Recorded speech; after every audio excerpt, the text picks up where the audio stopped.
Chapter 7. Love. Every man on this planet is taking his initiation in love.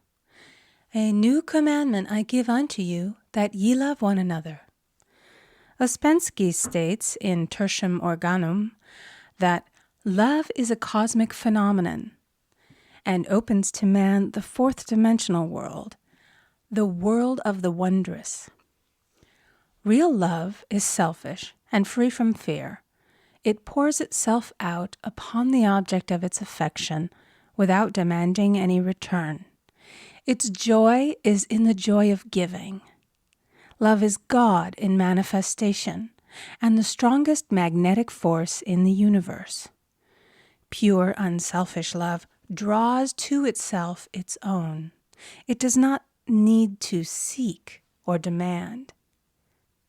Scarcely anyone has the faintest conception of real love. Man is selfish, tyrannical, or fearful in his affections, thereby losing the things he loves.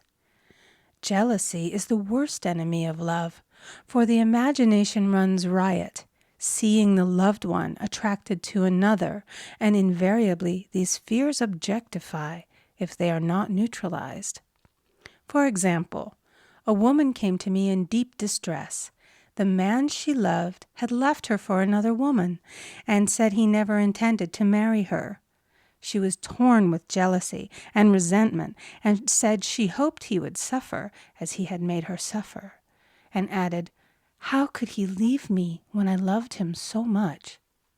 I replied, "You are not loving that man, you are hating him," and added, "You can never receive what you have never given. Give a perfect love, and you will receive a perfect love. Perfect yourself on this man. Give him a perfect, unselfish love, demanding nothing in return. Do not criticize or condemn, and bless him wherever he is." She replied, "No, I won't bless him unless I know where he is." "Well," I said, "that is not real love. When you send out real love will return to you, either from this man or his equivalent. For if this man is not the divine selection, you will not want him. As you are one with God, you are one with the love which belongs to you by divine right." Several months passed, and matters remained about the same, but she was working conscientiously within herself. I said, "When you are no longer disturbed by his cruelty, he will cease to be cruel, as you are attracting it through your own emotions." Then I told her of a brotherhood in India who never said good morning to each other. They used these words, "I salute the divinity in you." They saluted the divinity in every man and in the wild animals in the jungle, and they were never harmed, for they saw only God in every living thing. I said, "Salute the divinity in this man and say, 'I see your divine self only. I see you as God sees you, perfect, made in his image and likeness.'" She found she was becoming more poised and gradually losing her resentment. He was a captain, and she always called him the Cap. One day she said suddenly, "God bless the Cap, wherever he is." I replied, "Now that is real love, and when you have become a complete circle and are no longer disturbed by the situation, you will have his love or attract its equivalent." I was moving at this time and did not have a telephone, so was out of touch with her for a few weeks, when one morning I received a letter saying, "We are married." At the earliest opportunity, I paid her a call. My first words were, "What happened?" "Oh," she exclaimed, "a miracle. One day I woke up and all suffering had ceased. I saw him that evening and he asked me to marry him. We were married in about a week, and I have never seen a more devoted man." There is an old saying, "No man is your enemy. No man is your friend. Every man is your teacher." So one should become impersonal and learn what each man has to teach him, and soon he would learn his lessons and be free. The woman's lover was teaching her selfish love, which every man sooner or later must learn. Suffering is not necessary for man's development.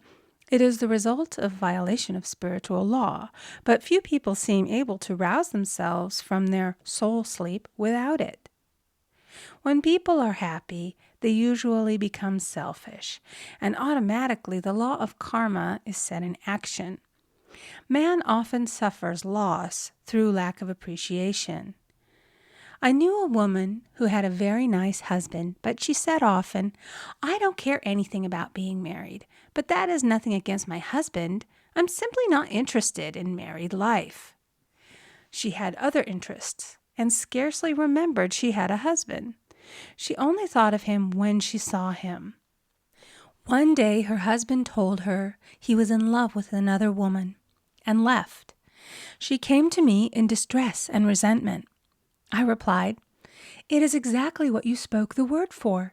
You said you didn't care anything about being married, so the subconscious worked to get you unmarried." She said, "Oh yes, I see. People get what they want and then feel very much hurt." She soon became in perfect harmony with the situation and knew they were both much happier apart. When a woman becomes indifferent or critical and ceases to be an inspiration to her husband, he misses the stimulus of their early relationship and is restless and unhappy. A man came to me dejected, miserable, and poor. His wife was interested in the science of numbers and had had him read. It seems the report was not very favorable, for he said, "My wife says I'll never amount to anything because I am a 2. I replied, "I don't care what your number is. You are a perfect idea in divine mind, and we will demand the success and prosperity which are already planned for you by that infinite intelligence." Within a few weeks, he had a very fine position, and a year or two later, he achieved a brilliant success as a writer. No man is a success in business unless he loves his work. The picture the artist paints for love of his art is his greatest work. The potboiler is always something to live down. No man can attract money if he despises it. Many people are kept in poverty by saying, "Money means nothing to me. I have a contempt for people who have it." This is the reason so many artists are poor. Their contempt for money separates them from it. I remember hearing one artist say of another, "He's no good as an artist, but he has money in the bank." This attitude of mind, of course, separates man from his supply. He must be in harmony with a thing in order to attract it. Money is God in manifestation, as freedom from want and limitation. But it must be always kept in circulation and put to right uses. Hoarding and saving react with grim vengeance. This does not mean that man should not have houses and lots, stocks and bonds, for "the barns of the righteous man shall be full." It means that man should not hoard even the principal if an occasion arises when money is necessary. In letting it go out fearlessly and cheerfully, he opens the way for more to come in, for God is man's unfailing and unexhaustible supply. This is the spiritual attitude towards money, and the great bank of the universal never fails. We see an example of hoarding in the film production of Greed. The woman won $5,000 in a lottery, but would not spend it. She hoarded and saved, let her husband suffer and starve, and eventually she scrubbed floors for a living. She loved the money itself and put it above everything, and one night she was murdered and the money taken from her. This is an example of where love of money is the root of all evil. Money in itself is good and beneficial, but used for destructive purposes, hoarded and saved, or considered more important than love, brings disease and disaster and the loss of the money itself. Follow the path of love and all things are added. For God is love, and God is supply. Follow the path of selfishness and greed, and the supply vanishes, or man is separated from it. For example, I knew the case of a very rich woman who hoarded her income. She rarely gave anything away, but bought and bought and bought things for herself. She was very fond of necklaces, and a friend once asked her how many she possessed. She replied, 67. She bought them and put them away, carefully wrapped in tissue paper. Had she used the necklaces, it would have been quite legitimate, but she was violating the law of use. Her closets were filled with clothes she never wore and jewels which never saw the light. The old woman's arms were gradually becoming paralyzed from holding on to things, and eventually she was considered incapable of looking after her affairs, and her wealth was handed over to others to manage. So man, in ignorance of the law, brings about his own destruction. All disease, all unhappiness come from the violation of the law of love. Man's boomerangs of hate, resentment, and criticism come back laden with sickness and sorrow. Love seems almost a lost art, but the man with the knowledge of spiritual law knows it must be regained, for without it he has become as sounding brass and tinkling cymbals. For example, I had a student who came to me month after month to clean her consciousness of resentment. After a while, she arrived at the point where she resented only one woman, but that one woman kept her busy. Little by little, she became poised and harmonious, and one day, all resentment was wiped out. She came in radiant and exclaimed, "You can't understand how I feel. The woman said something to me, and instead of being furious, I was loving and kind. And she apologized and was perfectly lovely to me. No one can understand the marvelous lightness I feel within." Love and goodwill are invaluable in business. For example, a woman came to me complaining of her employer. She said she was cold and critical, and she knew she did not want her in the position. "Well," I replied, "salute the divinity in the woman and send her love." She said, "I can't. She's a marble woman." I answered, "You remember the story of the sculptor who asked for a certain piece of marble? He was asked why he wanted it, and he replied, 'Because there is an angel in the marble.' And out of it he produced a wonderful work of art." She said, "Very well, I'll try it." A week later she came back and said, "I did what you told me, and now the woman is very kind," and took me out in her car.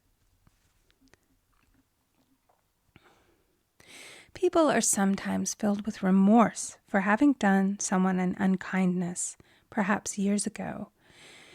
If the wrong cannot be righted, its effect can be neutralized by doing someone a kindness in the present.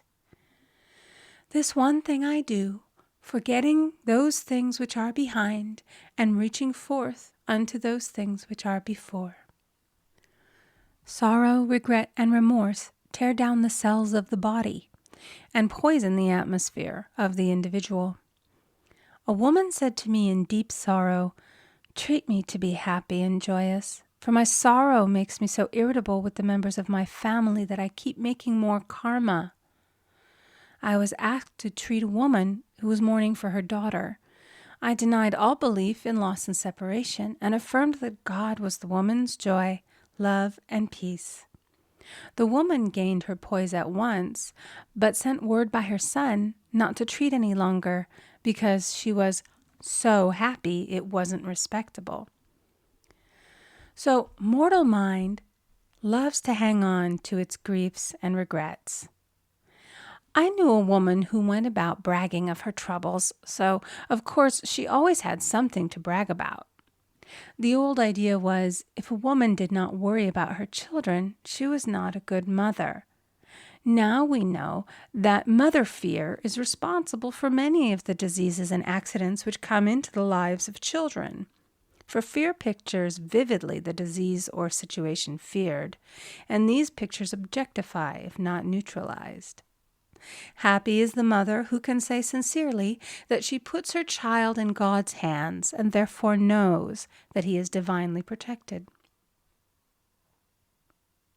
For example, a woman awoke suddenly in the night, feeling her brother was in great danger. Instead of giving in to her fears, she commenced making statements of truth, saying, "Man is a perfect idea in divine mind and is always in his right place. Therefore, my brother is in his right place and is divinely protected." The next day, she found that her brother had been in close proximity to an explosion in a mine, but had miraculously escaped. So man is his brother's keeper, in thought, and every man should know that the thing he loves dwells in the secret place of the Most High and abides under the shadow of the Almighty. There shall no evil befall thee, neither shall any plague come nigh thy dwelling. Perfect love casteth out fear. He that feareth is not made perfect in love. And love is the fulfilling of the law. End of chapter 7. Recording by Amy Conger.